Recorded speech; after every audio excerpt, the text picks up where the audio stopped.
Hello. I wanted to make another update just to go over uh, just sort of where I'm at right now with the project. I have some issues that I've been trying to sort out, mainly just getting the diagram situated. I realized that there's way too many wires to just do off the top of my head, so I've got to do it correctly, unfortunately. So that means wiring diagram, and then now that I actually have the wiring diagram finished, I can just plug everything in.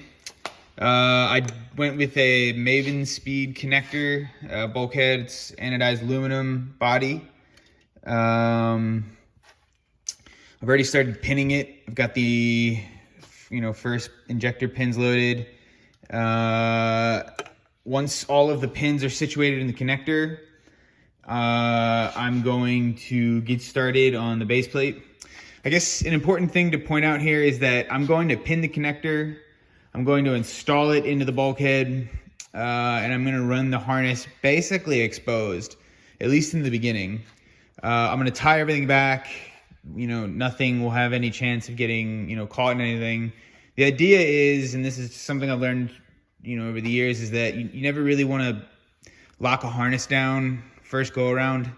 If you make it all beautiful and tidy it up and make everything look good, the first thing you do is you end up having to cut it open to drop a wideband in or something else. You know what I mean? And so this is actually the first time I'm going to follow my own advice, leave everything open. But again, it'll look proper. It won't catch a lot of flack on the street from anybody who knows what they're looking at. But so once the harness is tied away and terminated at the connector, I can start loading the connector on the base plate of in the install on the firewall. Once the other side and the base plate is created, get that in focus. I can start moving on to the other side of the wiring. But for now, all I really want to do is lock down the electrical of the engine. I want to wake the motor up and start looking at sensors and see who's talking, who isn't. And then, really I can, it's just hooking everything up. But that'll get me motivated to finish it up. This is something I kind of want to touch on. This is going to be the base plate for the power supply. I forget the name I've given it, but this is going to act as the distribution for power supply from the battery mount. As you see in the past, let's see, where is my install the battery is going to go right here. Locks right onto the firewall. And again, it's, I like saying this because I don't think anybody can prove me wrong yet, but world first 3D printed rubber bushings into a 3D printed traditional plastic,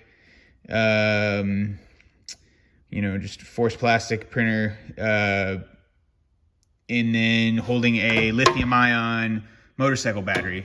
I've used these. I have pretty much this exact battery in a 4Runner, a 93 4Runner, and it works like a charm. Eventually someone is gonna, these things are gonna catch on, but they haven't really yet.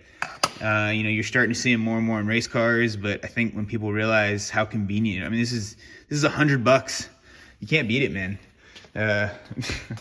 Okay, so the battery's there. It's gonna lead to a base plate. I've got push lock connectors that I'm building into the plate. And then I have some ideas on how to make it so that the right connector goes to the right push lock, because one of these is, I might have to add a ground location. I might not, I might do something different, but if I do, I got to be real careful that, they can't go to the wrong place. But as of now, I at least have a direction. I was really stuck on it because I didn't know how I wanted it to look. I'm really glad I went with these. It's gonna work out really nice. It's gonna be a super tidy look. All three will have their place. I'll build in some channeling. Everything fits, all bolt in, so I can remove it if I need to. But that's it. So that's power supply. That'll get me power into the car, into the module, and the main body of the vehicle is starting to take shape, and I'm starting to get a little bit excited. Okay, I'm starting to get real excited. Hee hee. Okay, bye bye.